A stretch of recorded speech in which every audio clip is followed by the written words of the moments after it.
പ്രിയപ്പെട്ടവരെ, പാലക്കാട് ഉപതെരഞ്ഞെടുപ്പ് വരാൻ പോവുക, ചേലക്കരയിൽ ഉപതെരഞ്ഞെടുപ്പ് വരാൻ പോവുക, വയനാട് ലോക്സഭാ മണ്ഡലത്തിൽ ഉപതെരഞ്ഞെടുപ്പ് വരാൻ പോവുക. ഉപതെരഞ്ഞെടുപ്പിൽ പാലക്കാട് സ്വതന്ത്ര സ്ഥാനാർത്ഥി വേണ്ട എന്ന തീരുമാനത്തിലാണ് CPIM. ജില്ലയിൽ നിന്നുള്ള പാർട്ടി സ്ഥാനാർത്ഥിയെ തന്നെ മണ്ഡലത്തിൽ മത്സരിപ്പിക്കാനാണ് നീക്കം. DYFI നേതാവ് സഫ്ദർ ഷെരീഫ്, ജില്ലാ പഞ്ചായത്ത് പ്രസിഡന്റ് K ബിനുമോൾ, മുൻ MLA TK നൌഷാദ് എന്നിവരുടെ പേരുകളാണ് ഇപ്പോൾ CPIMന്റെ പരിഗണനയിലുള്ളത്. DYFI സംസ്ഥാന പ്രസിഡന്റ് V വസിഫിന്റെ പേരും നേതാക്കളിൽ ചിലർ നിർദ്ദേശിച്ചിട്ടുണ്ട്. ജില്ലയിലെ പ്രമുഖ നർത്തകിയെ സ്വതന്ത്ര സ്ഥാനാർത്ഥിയായി മത്സരിപ്പിക്കാനുള്ള നീക്കങ്ങൾ നേരത്തെ നടന്നിരുന്നു. ഇക്ബാൽ അറക്കൽ ചേരുന്നു കൂടുതൽ വിവരങ്ങളുമായി. ഇക്ബാൽ അറക്കൽ, സ്വതന്ത്ര സ്ഥാനാർത്ഥി വേണ്ട, പകരം CPIMന്റെ തന്നെ സ്ഥാനാർത്ഥി ഇറക്കാനാണ് CPIMന്റെ തീരുമാനം. ഇത്തവണ മത്സരം കടുക്കുമെന്നുറപ്പാണ്, ത്രികോണ മത്സരമാകുമെന്നുള്ളതും ഏറെക്കുറെ ഉറപ്പാണ്. BJPയും പ്രമുഖ സ്ഥാനാർത്ഥിയെ തന്നെ രംഗത്തിറക്കിയേക്കും. കോൺഗ്രസിൽ VT ബൽറാമിനോ രാഹുൽ മാങ്കൂട്ടത്തിലിനോ സാധ്യതയുണ്ട് എന്നും കേൾക്കുന്നു.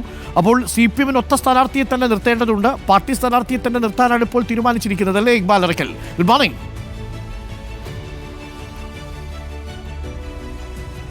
Arunkumar, good morning. പാലക്കാട് ഉപതെരഞ്ഞെടുപ്പിൽ UDFന്റെയും BJPയുടെയും സ്ഥാനാർത്ഥികളെ കുറിച്ച് ഒരു ഏകദേശ ചിത്രം ആയിട്ടുണ്ട്.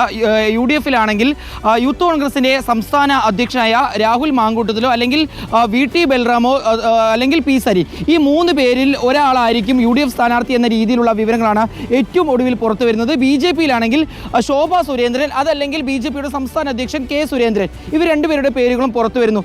ഇതുവരെയും ആളുകൾക്കിടയിൽ, പാലക്കാട്ടുകാർക്കിടയിൽ വലിയൊരു അനിശ്ചിതത്വം ഉണ്ടായത് ആരായിരിക്കും CPIMന്റെ അല്ലെങ്കിൽ LDFന്റെ സ്ഥാനാർത്ഥി എന്ന കാര്യത്തിലായിരുന്നു. ഇപ്പോൾ ഏതായാലും CPIMനകത്ത് തന്നെ അത്തരത്തിലൊരു വിവരം പുറത്തു വരുന്നു. സ്വതന്ത്ര സ്ഥാനാർത്ഥി എന്തായാലും പാലക്കാട്ടെ ഉപതെരഞ്ഞെടുപ്പിൽ പരീക്ഷിക്കില്ല, പകരം പാർട്ടി അംഗത്വമുള്ള പാർട്ടി സ്ഥാനാർത്ഥിയെ തന്നെ പാലക്കാട് പരീക്ഷിക്കാനാണ് LDFന്റെ അല്ലെങ്കിൽ CPIMന്റെ തീരുമാനം. നിലവിൽ ജില്ലാ പഞ്ചായത്ത് അംഗവും അതുപോലെ തന്നെ DYFന്റെ പാലക്കാട് ജില്ലയിൽ നിന്നുള്ള നേതാവായ സഫ്ദർ ഷെരീഫിന്റെ പേരാണ് ഏറ്റവും കൂടുതൽ ഉയർന്നു കേൾക്കുന്നത്. അതിനോടൊപ്പം തന്നെ ജില്ലാ പഞ്ചായത്ത് പ്രസിഡന്റായ K ബിനുമോളുടെ പേരും കേൾക്കുന്നുണ്ട്. മുൻ MLA ആയ TK നൌഷാദിന്റെ പേരും പരിഗണനയിലുണ്ട് എന്നാണ് നേതാക്കളിൽ നിന്നും മനസ്സിലാക്കാൻ വേണ്ടി സാധിച്ചിട്ടുള്ളത്. ഒരു പക്ഷേ രാഹുൽ മാങ്കൂട്ടത്തിലെ പോലുള്ള യുവ നേതാവിനെയാണ് കോൺഗ്രസ് പരീക്ഷിക്കുന്നതെങ്കിൽ DYFന്റെ സംസ്ഥാന അധ്യക്ഷനായിട്ടുള്ള വസീഫിന്റെ പേരും പാലക്കാട് പരിഗണിക്കണമെന്നാണ് ചില നേതാക്കൾ അറിയിച്ചിട്ടുള്ളത്. ഏതായാലും ഈ വരുന്ന 9-ന് പാലക്കാട് CPIMന്റെ ജില്ലാ കമ്മിറ്റി യോഗം ചേരും. ഇതിൽ ഈ പേരുകൾ ശുപാർശയ്ക്ക് വെക്കും. ഇതിനുശേഷം ആ പേരുകൾ ചർച്ച ചെയ്തതിനു ശേഷം ഉടൻ തന്നെ ഈ പേരുകൾ, ഏറ്റവും അനുയോജ്യമായിട്ടുള്ള പേരുകൾ സംസ്ഥാന സമിതിയുടെ നിർദ്ദേശം അല്ലെങ്കിൽ അംഗീകാരത്തിന് വേണ്ടി അയക്കുമെന്നാണ് ഏറ്റവും ഒടുവിൽ അറിയാൻ വേണ്ടി സാധിച്ചിട്ടുള്ളത്. CPIMനെ സംബന്ധിച്ചിടത്തോളം അല്ലെങ്കിൽ LDFനെ സംബന്ധിച്ചിടത്തോളം പാലക്കാട് ഉപതെരഞ്ഞെടുപ്പിൽ വലിയൊരു ശക്തി പ്രകടനം കാഴ്ചവെച്ചേ മതിയാവൂ. കഴിഞ്ഞ തെരഞ്ഞെടുപ്പുകളിലെല്ലാം 3-ാം സ്ഥാനത്തേക്ക് LDF വീണുപോയ ഒരു മണ്ഡലമാണ് പാലക്കാട്. 2016 ശേഷം LDFന് വലിയൊരു മുന്നേറ്റം ഈ മണ്ഡലത്തിൽ നടത്താൻ കഴിഞ്ഞിരുന്നില്ല. 2016-ൽ ശോഭ സുരേന്ദ്രനെ കൊണ്ടുവന്ന BJP മണ്ഡലത്തിൽ 2-ാം സ്ഥാനം പിടിച്ചെടുത്തിരുന്നു. ഈ 2021-ലാണെങ്കിൽ ഈ ശ്രീധരൻ വന്നപ്പോഴും CPIMന്റെ അല്ലെങ്കിൽ LDFന്റെ സ്ഥാനാർത്ഥി 3-ാമത് പോകുന്ന കാഴ്ചയാണ് കാണാൻ വേണ്ടി സാധിച്ചത്. ഇത്തവണ എന്തായാലും CPIMന് വലിയൊരു മുന്നേറ്റം മണ്ഡലത്തിൽ ഉണ്ടാക്കേണ്ടതുണ്ട്. അതുകൊണ്ട് തന്നെ പാർട്ടി പ്രവർത്തകരെ കൂടെ നിർത്തിക്കൊണ്ട് വലിയ രീതിയിൽ പ്രവർത്തനം ഏകോപിപ്പിക്കാൻ വേണ്ടിയാണ് ഇപ്പോൾ സ്വതന്ത്ര സ്ഥാനാർത്ഥി വേണ്ട എന്നൊരു തീരുമാനത്തിലേക്ക് എത്തി. പാർട്ടി സ്ഥാനാർത്ഥിയെ തന്നെ മുന്നോട്ട് വെക്കണമെന്നുള്ളൊരു നിർദ്ദേശം പാർട്ടിക്ക് കൂടും എന്നത് ഉറപ്പാണ്.